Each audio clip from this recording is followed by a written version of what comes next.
Today's daf we're going to be learning is Avodah Zarah Daf Lamed. Today's daf is sponsored anonymously in honor of Elisa and Maris Hartstein, the founders of the amazing Amuta and NGO, Operation Ethiopia. Good luck on the upcoming medical mission this week. Your dedication and drive to bring basic and state-of-the-art eye care to those who are in dire need are inspiration.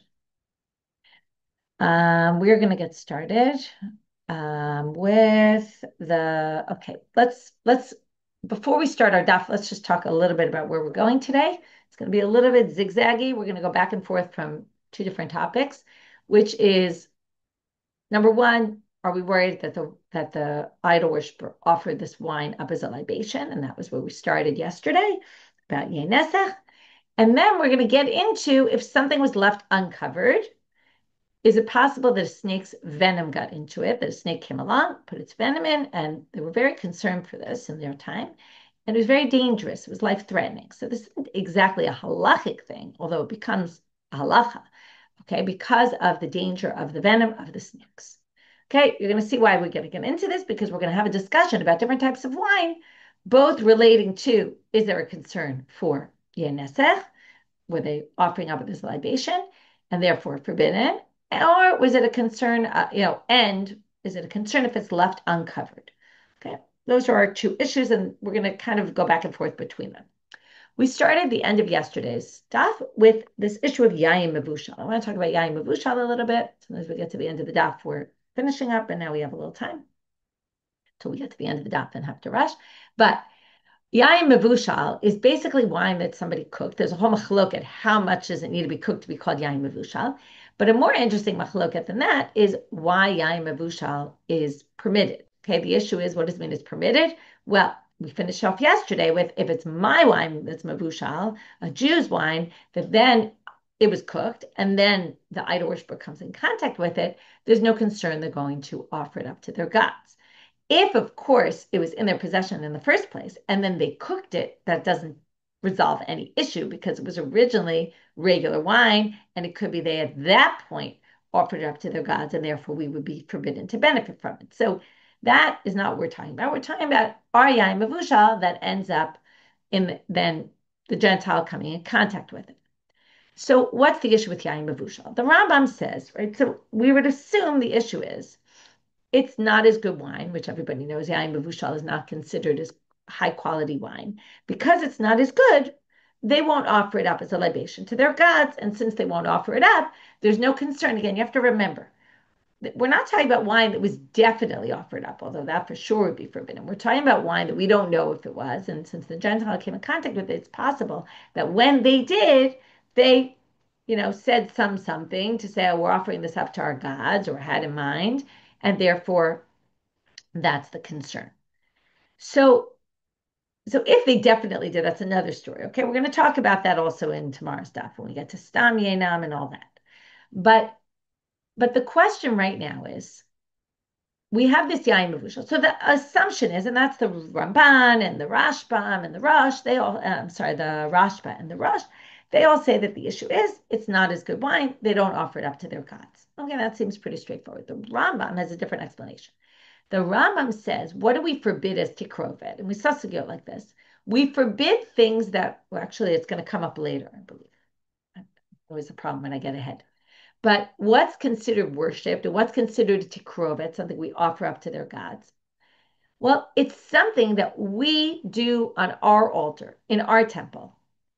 And therefore, we're going to say that what is forbidden for Yayin, wine that I would use on the temple, in our temple, that's going to be the wine that's going to be forbidden because of Yayin, which is fascinating because it has nothing to do with what they did and what was typical, and is it possible they offered it, didn't offer it. The assumption is that we're not going to forbid things that we wouldn't have done in our temple. Okay, almost like it doesn't have significance because we wouldn't have done it in our temple, so therefore it's not really considered a tikrova, which is very interesting because you would think, like the other commentaries, all jump on the Rambam and say, no way, no how. It's all dependent on what these idol worshippers are doing. Are they offering this wine? Are they not? But the Rambam views it all in connection with what's forbidden on our altar, what we could bring on our altar. That's going to be what's forbidden on their side. And we don't bring yayin mevushal on the altar for nisachim, for libations. So theirs aren't not going to be forbidden. Now we're going to move aside. There's no practical ramifications. It's just an interesting or at least I can't think of any. Maybe there are, but it's very interesting machlok. Starting now with the second line of our daf. Tanu Rabbanan. Yayin mevushal va'aluntit shel avdei kochavim asurim. So yayin mevushal and an aluntit. If we don't know what aluntit is yet, it's a drink or a combination of things we're going to talk about with some wine in it. If it belongs to an idol worshiper, it's forbidden. This is what we said before, what I said. If it's yayin mevushal that they themselves cooked, since originally it was wine, they could have offered it their libation at that point. So even though now it's cooked, it doesn't help. And aluntit kibriata muteret.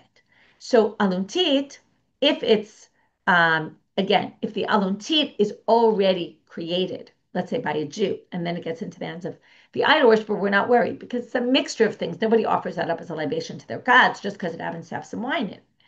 But if they make it from scratch and they had the wine in their possession before, then it's a problem. Now we want to know what aluntit is. Ezohi aluntit, keditnan gabe Shabbat. It actually comes up in a sugya Masechet Shabbat. Usin anumlim ve'enosin aluntit. You can make this mixture of anumlim because it's really, I call it like a health drink. Okay, these are both things. Refuah. You can't make medicinal concoctions on Shabbat because you might come to grind herbs and stuff, which is often what went into medicines. But even if you're not grinding, you're not allowed to. But if it's something that you would drink anyway when you're healthy, that people drink normally and also for medicinal purposes, but also they drink it for health purposes, then you can make it. So that's the anumlin. You can make it on Shabbat, but not aluntit. Be'ezui anumlin, be'ezui aluntit. Anumlin, yayin v'dvash u'pilpilim, wine, honey, and pepper. Peppers, and aluntit is yayin yashan, old wine, mayim slulim, clear water, vafar simon, and balsam oil, or balsam. Right? I assume they mean balsam. I don't know, maybe the fruits, maybe the oil. Either which way, the point is, the avde lebe masuta. They use this, by the way, when people get out of the bathhouse. Okay, there's people like jump into cold baths. People also drink certain drinks to cool them down. So this is a drink they would only use for coming out of the bathhouse.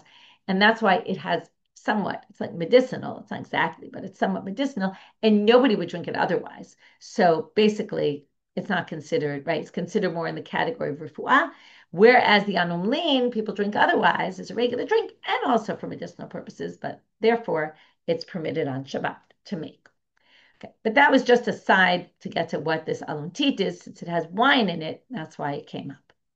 Rabba v'Rab Yosef to Amrei Travayu. Now remember this because we're going to change this by the end of the sugya, but right now they're going to say the following. Yayin mazug, diluted water, ain bo mishum giloi. Okay, since we're talking about wine, I'm sorry, diluted wine. Diluted wine, that's the way they would make wine. They would dilute their wine. It came as a concentrate, and then they would add water to it. So if the wine is diluted, ain bo mishum giloi. Now we're jumping off to this topic of giloi, of leaving it uncovered. There's an assumption snakes won't drink diluted wine. They will drink undiluted wine, okay? And I looked this up, and it seems like there was an ancient belief that they associated snakes with wine, okay? Perhaps it goes back to, Adam Rishon and the snake then. Not sure, but there was this perception of snakes drinking wine. According to what I read, it's not exactly true. I can't say I'm an expert on this. I really just looked up a little bit. I'm definitely not an expert, but apparently this is going to be the discussion today. Do snakes drink wine? What wine do they drink? Are they willing to risk their lives for it? Are they not? Is it a difference of meaning if there's humans around or there aren't humans around or humans are sleeping? What happens then? Fascinating discussion about their perceptions of snakes, including they're going to bring stories of snakes as if, they saw once this happened, must be all snakes are like this, or at least we have to be concerned for it. Remember, they were worried about life and death, that this could kill you. So have a huge, interesting discussion about snakes and wine. So the assumption right now of Rabbi and Rabbi Yosef is Yayin mazug, they don't drink diluted wine. Yayin mevushal, now we're back to our topic. Cooked wine, ein bo mishum nisuch. There's no worry of nisuch because, we already talked about that, either the Rambam or the other approach, but there's no nisuch issue. Meaning you can drink wine if a Gentile came in contact with it, if it was already mevushal. But what they didn't mention, they didn't talk about yayin mazug for nisuch, but that's wine. Okay, obviously it's a problem of yayin nesech. But what about yayin mevushal and giloi? Yesh bo mishum giloi, ein bo mishum giloi. Will snakes drink this cooked wine? Okay, now remember, it's subpar this wine. So again, if there's this assumption, and we're going to see back and forth here, is this assumption snakes only drink really good wine, or they drink only bad wine, or right? It's also an interesting discussion. So let's see. Tashma. He'id Rabbi Yaakov Idi al Yayin mevushal she'ein bo mishum gilui. So Rabbi Yaakov Idi testified about, usually when they testify, it's I have a tradition that cooked wine, you don't have to worry if you leave it uncovered, the snake's not going to come. Rabbi Yana bar Yishmael Chalash. Now we're going to hear a story. Rabbi Yana, the son of Yishmael, was sick. So they come in, the rabbis, they usually want to visit the sick, but also they want to get some halachic answers out of them, maybe also concerned they're going to die. So they sat and they asked, Yayin mevushal, yesh bo mishum giloi, or ein bo mishum giloi? Okay, they asked exactly this question. Amar luhu Rabbi Yishmael ben Zehud. Okay, here it's interesting. They came, it sounded like they were coming to ask Rabbi Yana bar Yishmael, but Rabbi Yishmael ben Zehud answers, Hachi Amar Rabbi Shimon ben Lakish mishum gavar rabba. This is what Rabbi Shimon ben Lakish said in the name of a great man. Umanu, who is this great man? They claim it's Rabbi Chia. We're going to see him later also saying the same thing. Yayin mevushal ein bo mishum giloi. So they quote him, Rabbi Shmuel quotes him saying, no problem. Amrule nismoch. They said, can we rely on this? You could see they were very concerned, right? You think, Paskin, you can do it, don't worry. But now they're all, really? Can we rely on that? Mach vele Rabbi Yana bar Yishmael. Now remember, he was the one who was sick. He what do you say? Gestures to them. Alai va'al tzavari. Okay, I'll take responsibility for it. Okay, on me. You can drink it, no problem. Another story. Shmuel va'avlet. Okay, now I told you we're going to zigzag a little. Now we're moving to Yayin Nesech with sorry, Yayin mevushal relating to Yayin Nesech and not Giloi. So Shmuel va'avlet. Avlet was a chacham who was not Jewish, and he was a friend of Shmuel's, and they would sit together a lot, and there's stories about them. They had a good relationship, and Avlet seemed to know halacha. Certainly, you see so from this story, although maybe not as well as Shmuel did. So Shmuel and Avlet have yatve. They're sitting there. So they bring yayin mevushal. Now Avlet sees wine, and he knows the law that he can't come in contact with the wine, otherwise Shmuel won't be able to drink it. So he moves his hands away to make sure not to touch the wine. Amar le Shmuel, haramru yayin mevushal, yayin mevushal yayin nesach. He says, "Oh, don't worry, this is mevushal. There's no problem." Now we're moving back to Giloi. Okay, I told you we're going to go back and forth. We have a lot of stories here. Now you have to remember, wine was their main staple drink, so it makes sense they have a lot of stories about wine. And it clearly was an issue for them. So Amte Rabbi Chia igale luahu chamra mevashla. So she had Yayin mevushal, that is the maidservant of Rabbi Chia. Remember Rabbi Chia, he's the one who said Yayin mevushal is not a problem if it's left open. Okay, so now we have a story with his maidservant. Igale lehu chamra mevashla. She had Yayin mevushal that was left uncovered. Ati l'kamed Rabbi Chia. She brings it before Rabbi Chia. What am I supposed to do? And we already know what he's going to say. Amar la. He says, listen, this is what they said. By the way, this shows that he didn't say it himself. He was passing on a tradition. Before they passed on the tradition that it came from him. Here we see that he's saying, I learned it from somebody else. Shame de Rav Bar Ava. We're going to have a bunch of stories with the shamashim because they're the ones handling the wine, right? These are the workers in their house.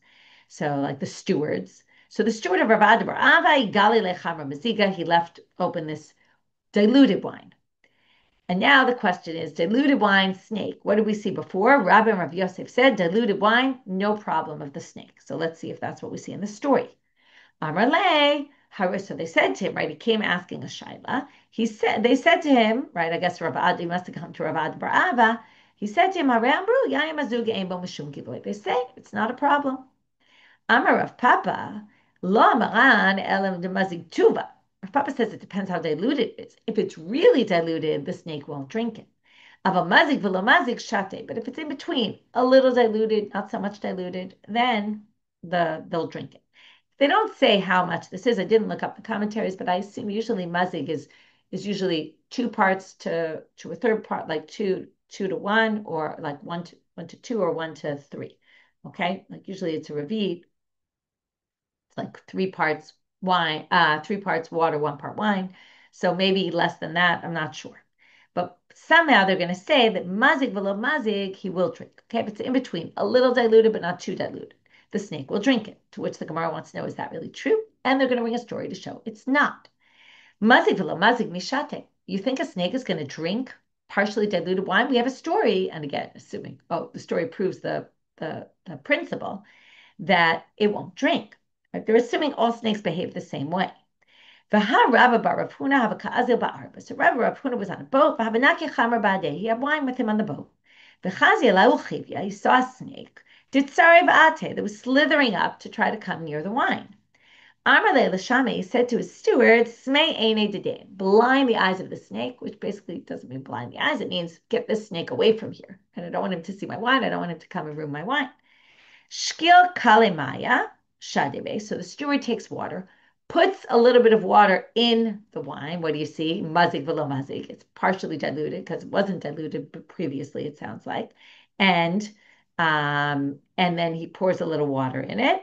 Bisar la'achore, and the snake immediately leaves. So what do you see? Snakes don't drink mazik velo mazik, partially diluted wine. To which they answer, no, that's not a difficulty, because achaye masar nafshe, a maziga lo masar nafshe. This story has an added element. There's humans here. And that scares the snakes also. So now the question is on what a snake is willing to risk his life. A snake will risk his life to get to the concentrated wine. That they're willing to risk their life. But the partially diluted, they're already not really willing to risk their lives for. And therefore, in this story, the snake didn't come close because of the water, because there were humans there. In other words, the fear of humans is, they'll see the snake going to the wine, and the humans might try to kill him. So, but if there's nobody there, like let's say you leave it out overnight and you leave it in your kitchen and you're in your bed and, there's no concern.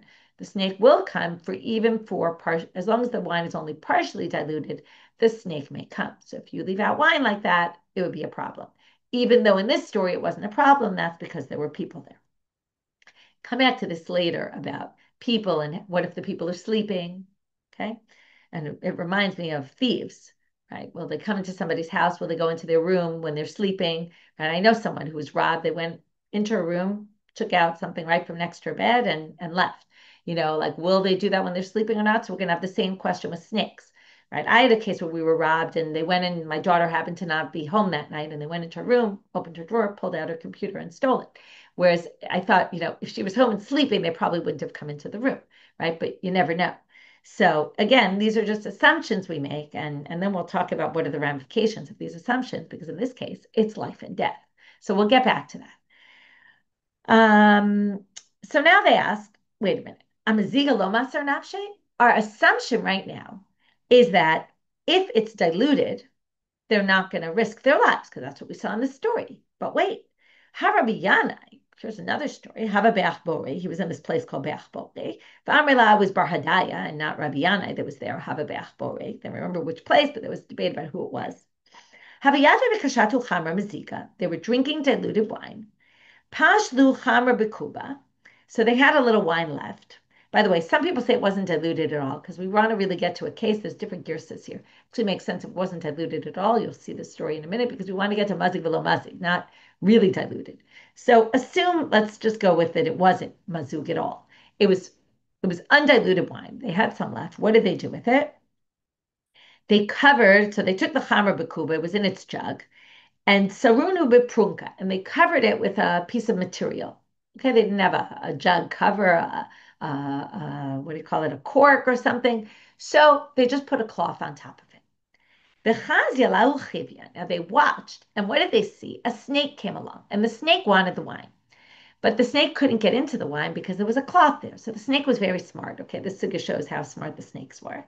Deshakil Maya, he took water, the snake, uveramul bekuba, and he started sprinkling water. Now a cloth, the water can get through. So he kept putting water on top of this jug, on the cloth.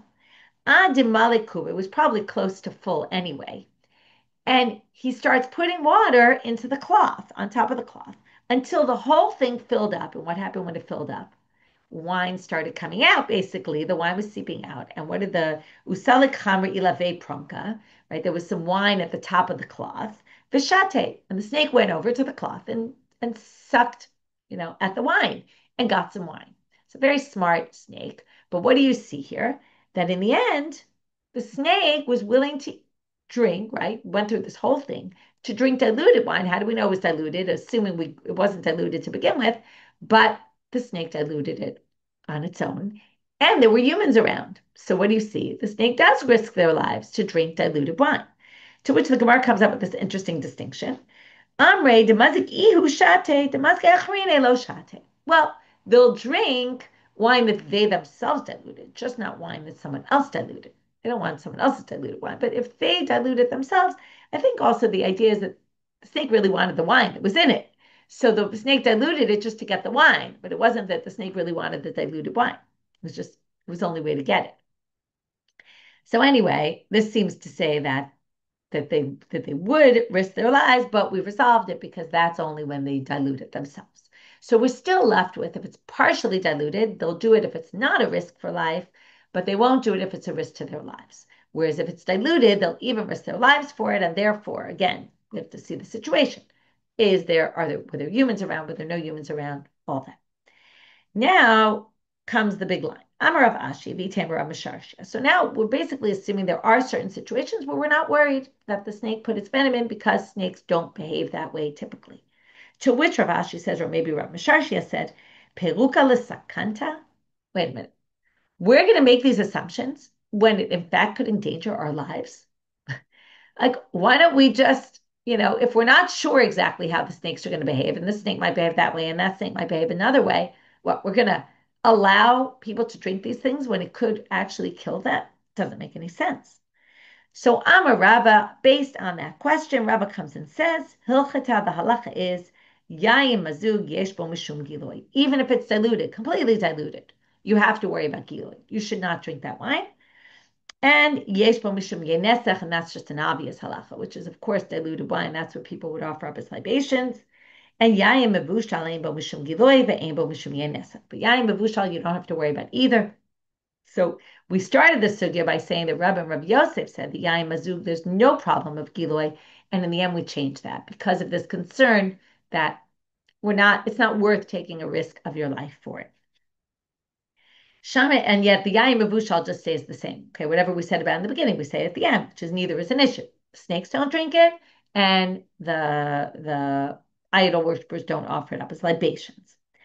Shami Rav Chilkiya Bertuve, but we're not done with this topic yet, even though it kind of sounded like they were at the end. Shami Rav Chilkiya Bertuva. So again, we have the shamash, the steward, because they're the ones who handle the wine. Igal Yahu Kista Demaya. It was left to open a jug of water. Sorry, now we're in water, uncovered water, because now forget about whether it's water, wine, it doesn't matter. Okay, let's assume wine is the same problem, but it happened to be water. But the issue here is he was sleeping. Okay. Now, he was sleeping right next to it. So now we get to the issue I mentioned before, which wasn't yet in the Gemara, but now it comes up. So we brought it to Rav Chilkiya Bertuve. Oh, snakes are scared of people sleeping. They're worried the person's going to wake up and attack them, so you don't have to worry. You can drink that water. But this, by the way, they limit this, qualify it. B'yamama, it's only during the day. Apparently, the snakes know the difference between the way people sleep during the day and the way people sleep at night. If someone's sleeping during the day, they're in a light sleep. So the snake's worried the person will get up. But at night, the snake's not worried at all. Like the robber, right? If a robber came into your house during the day and you were napping, they probably wouldn't come and steal something right next to you. But at night, say, you're sleeping. Vilohi. But in fact, it's not true. Or it's not true halachically. Again, we go back to, you should always be scared that the snake came. Whether you were sleeping during the day, whether you were sleeping at night, could be the snake will come, not be scared of you, and therefore it's a problem. Rav lo shati mi be'al ramai. Amar lo zihira bigiloy. Now we have a question. If you go to someone's house and you want to drink water, and they're not Jewish, now of course you don't have to worry about kashrus, right? If you want to drink their wine, you have to worry about yenesech. If you want to drink their water, though, you have to worry that they're not makpid on giloy, and maybe their water was left open overnight and you can't drink it. You ever think about that? You can't drink water in someone else's house, right? Crazy. So he wouldn't drink water in the house of an Aramean because of that. He said they're not trusted. They don't care about giloy. And in the house of a widow, he would drink. Okay, Okay, what does a widow have to do with anything? Well, Amar Sircha de Gavra Nikita. In other words, the assumption is she might not know halacha so much because she's a woman. Women then didn't learn halacha. She might not know what to do, or she might just want to drink it anyway. But since her husband, who's no longer, but she has the fear of her husband still upon her, or the halachas of her, the tradition. Like that's what she did in her house when her husband was there. She's going to keep doing that once he's the habits. Thank you, that's the word. The habits of her husband are upon her. Shmuel lo shate mayim mi beit armalata. Now, he's going to be the exact reverse of Rav. He wouldn't drink water in the house of a widow. Amar, aim to the This is why I was thinking the fear. She doesn't have the fear of her husband anymore. In other words, why does she keep the habits of her husband when he's alive? She's a little bit intimidated by her husband. She wants to make sure she keeps his habits. But once he's dead, fear of him is no longer upon her. And she doesn't cover her water necessarily. It's interesting how untrusting they were. Aval mi be'aramai shate. But in the house of an Aramean, you can actually drink. Why is that? Nihidi igaluye lo kapte, amenakruta mia kapte. Now, she might not be worried about leaving the Aramean, might not be worried about this giloy, about the snake, but is worried about cleanliness, about dirt falling into their water. So they won't leave it uncovered because of dirt. This is Bichlal interesting, right? Tina, you're asking what? The woman's not worried about her own safety and the Gentiles not worried about safety. In other words, if it was really a safety issue, completely only a safety issue and not a halachic issue, then they would be concerned as well. So it seems a little hard to understand this sugya. I'm just going to mention that this raises a whole bunch of questions as to why people who aren't careful about halacha, so to speak, would not be concerned for their lives. Maybe they didn't know. Maybe they felt like only people who know halacha know that this is where the dangers come from. It's a little bit unclear. Also, I got to imagine that if somebody drank water that was uncovered, it doesn't necessarily mean they're going to die. So people maybe weren't taking this as seriously, and the rabbis thought this was really a concern. Wait till we get to later in the sugya where we're going to see people drank things, and some people died, some people didn't. We're going to get back to that. So you can see it seems obvious from the sugya that not everybody was so careful about this, and not everybody was so worried about this, even though there is a danger. It doesn't mean, there could be a 1% danger. Because of that, the rabbi said, don't do it. But doesn't mean it was an immediate danger. That seems pretty clear from here. So right now we have a crisscross, right? The one that he permitted, he didn't drink, right? He wouldn't. The one, okay, back and forth. Now we're going to get a different version, though. So that's the same. The Rav wouldn't eat in the Aramean's house, but would eat from the widow. But Shmuel lo shatemai lo mi be'aramai v'lo mi be'arbalata, and Shmuel wouldn't drink in either one of their houses. I'm a Rabbi Yeshua ben Levi. Rabbi Yeshua ben Levi says shalosh yenotem ba'em behem mishum giloy. So there's 3 types of wine that you really don't have to worry about giloy. Okay, forget about mazug lo mazug. Snakes won't drink this. Now the big question is why, and this goes back to, will the snake drink? Right, the snakes won't drink yayin mevushal, so maybe that means the snakes will only drink good quality wine. Okay, if they're going to drink already, they're only going to drink the good quality. On the other hand, non-diluted wine was pretty, like nobody drank that, so unclear. Or maybe they don't drink, right? Maybe they specifically drink bad wines. Okay, we're going to see. There's a bit of a disagreement here. Elohen chad mal matok. So chad is very sharp. That's tila charifa de mitzare zika. It's such sharp wine that it breaks the jug. Okay, I don't think it really breaks the jug, but it means really sharp, which means it's just bad tasting. So the snake's not going to drink that. Mar is yarnaka. Okay, whatever that is. It's some kind of bitter wine. And matok is chulia. That just means sweet. Matok is very sweet wine. So they don't drink those wines. So you don't have to worry about giloy. Rav Chama Mani Liluya. He learned these 3, but specifically that they were amazing wines, and the snakes don't drink amazing wines. So again, either it's that the snakes don't drink the poor quality wines, or the snakes don't drink the best wines. They like poor quality wine. So what is chad? Chamru pilpulin. It's wine with spices in it, right? Like pepper. So it's sharp. Mar aspintim, which has wormwood in it. Matok mebarg. It has some sweet in it, and it's a very good quality wine. Amar Rabbi Shimon ben Lakish, Karina emo mishum giloy. Rish Lakish says this Karina doesn't have giloy. You don't have to worry about the snake. My Karina, what is this? Amar Rabbi Yaval, Chamra Chalia da'atim Asya. It's this sweet wine that comes from Asia, and the snakes don't like it. But very fascinating. Amar Rabba ubim komo yesh bo mishum giloy. But if you're in Asia, where this is what they drink, the snakes there drink it also. Okay. And my time a Chamar Medinahu. Okay, fascinating. He uses this term Chamar Medina, which is used like in the issue of Kiddush. What can you make, right? You might have beer instead of wine. Well, if it's Chamar Medina, you can use it for Kiddush. If it's not, right, if that's the wine of the place, it changes it.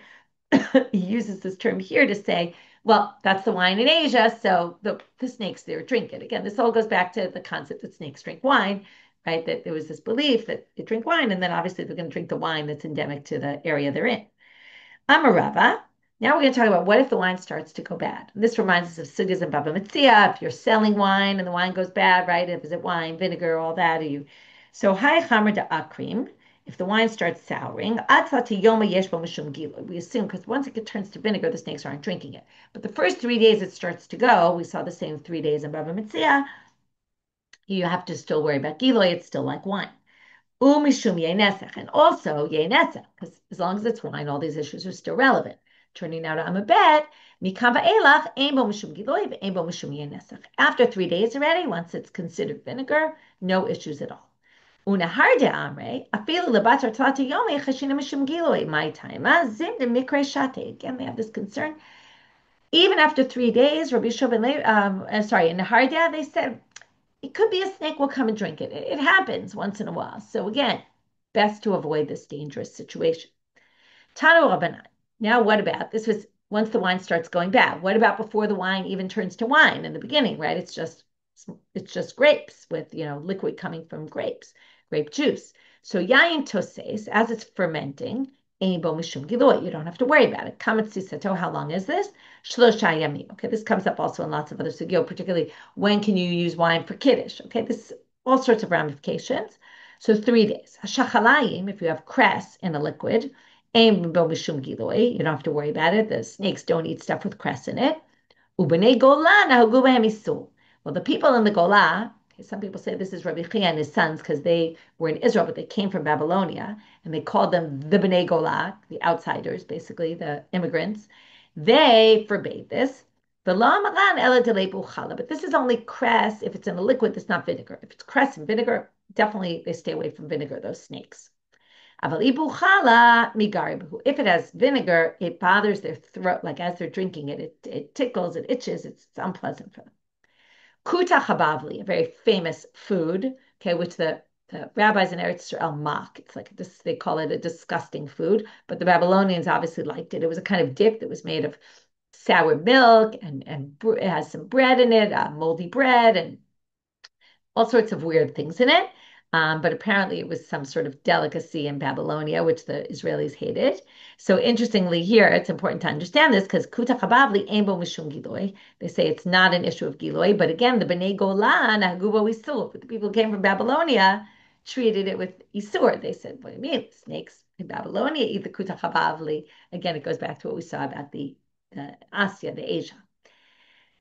Amarav Menashe cheshina. So he says, even though we don't need we don't worry about the kuta chabavli if it has indentations, right? Like if you're in your house and you see someone stuck their fingers into the food, right?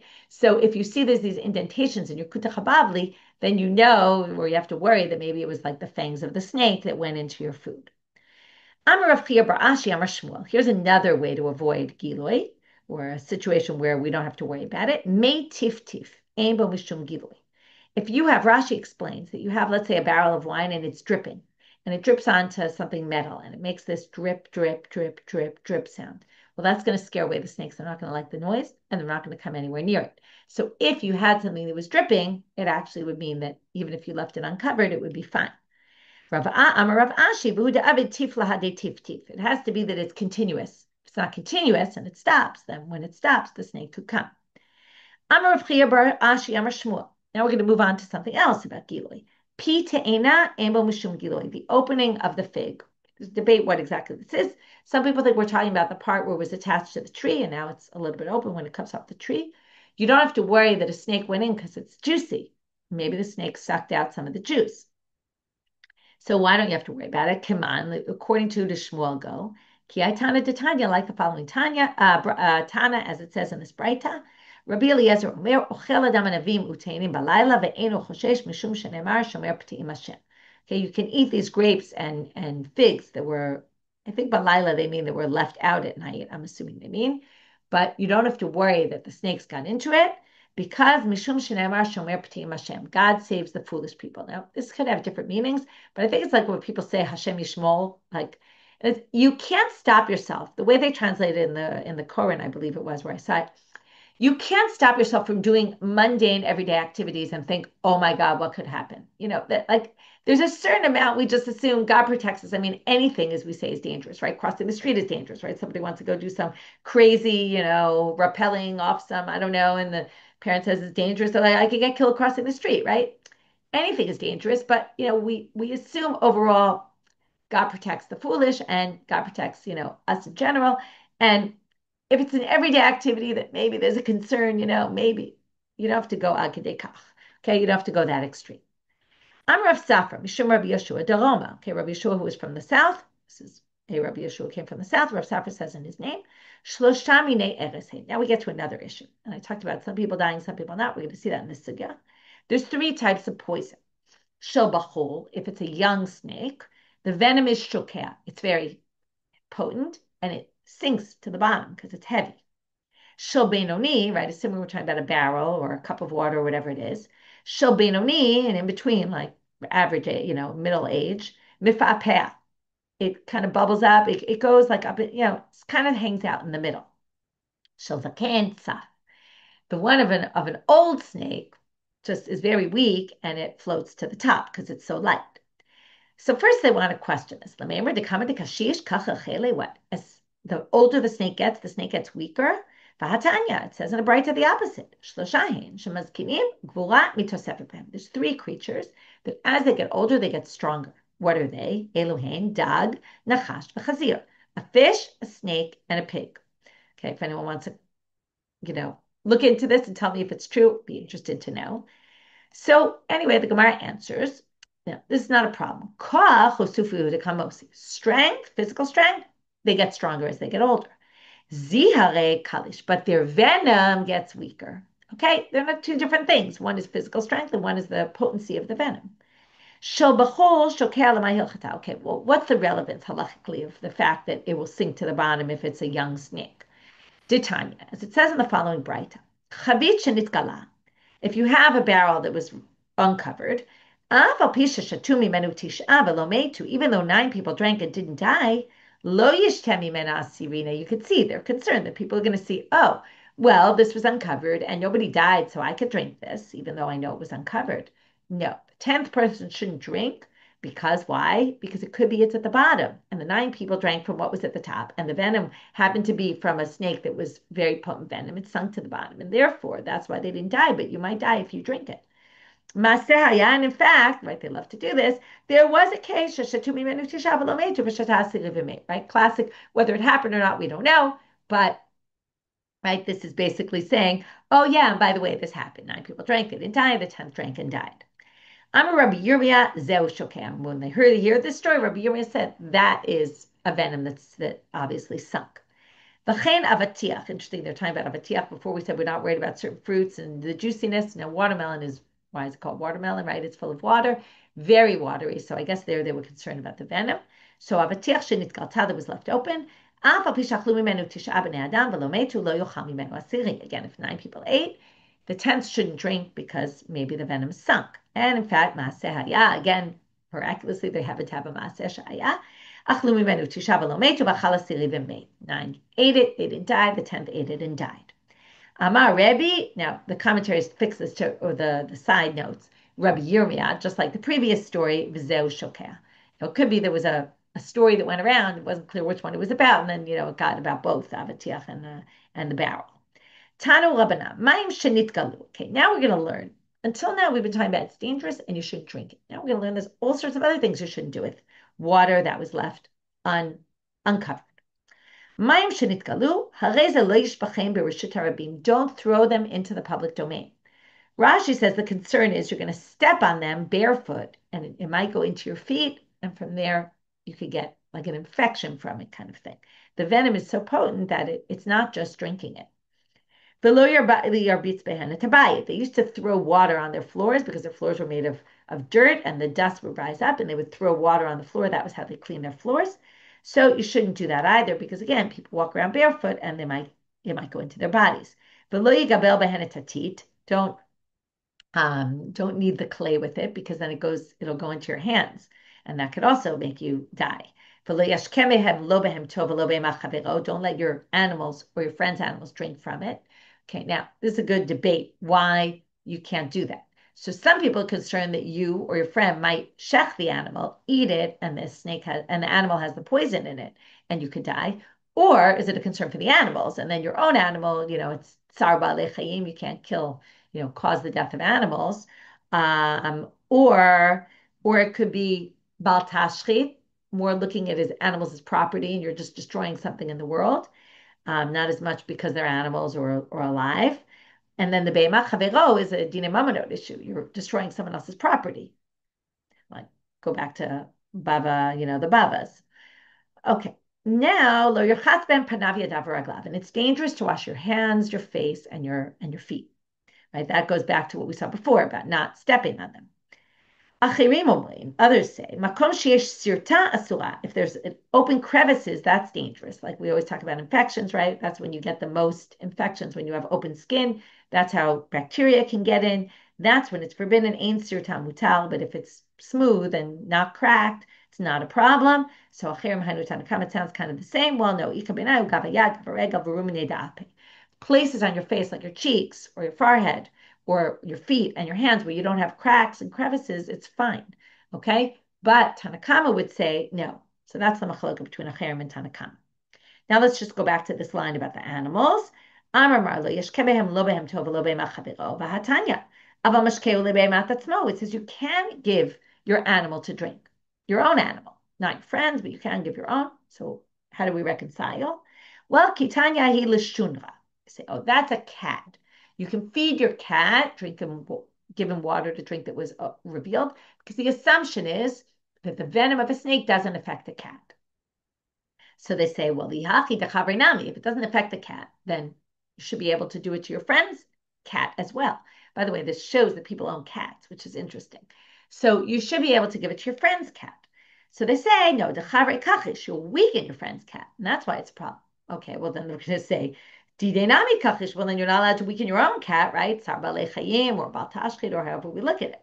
Well, Hadran, no, well, the cat will get better. So we don't mind if you cause damage to the cat, if ultimately the cat will get better. Okay, we keep trying to figure out why this is only for your own and not for your friends. If it's your friend's cat, well, also the cat will get better. Well, because the friend might want to sell the cat right now. So while the cat might get better in a week, today you've ruined the cat, and it might be that's the day they want to sell their cat, and you're causing them a financial loss.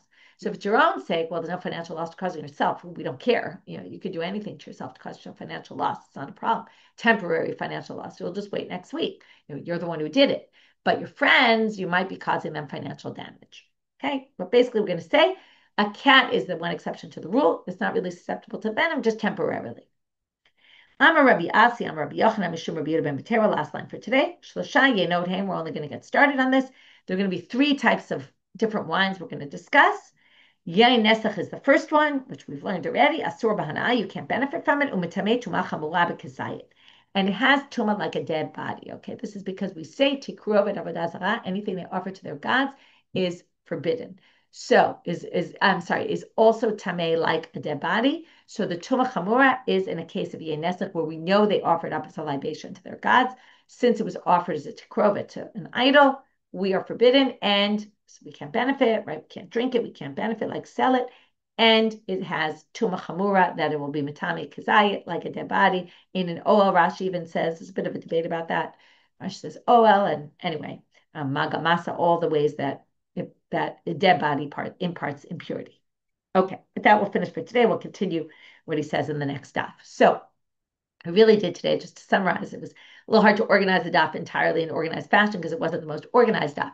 But we talked about the topic of giloy, of having uncovered drinks. What drinks are snakes likely to drink, not likely to drink? What wine is potential for Yayin Nesach, that if a Gentile comes in contact, we have to be concerned. If an idol worshiper specifically, we have to be concerned that turned it into, offered up in libation to their God, which ones we don't. Particularly, we talked about Yayin mevushal today.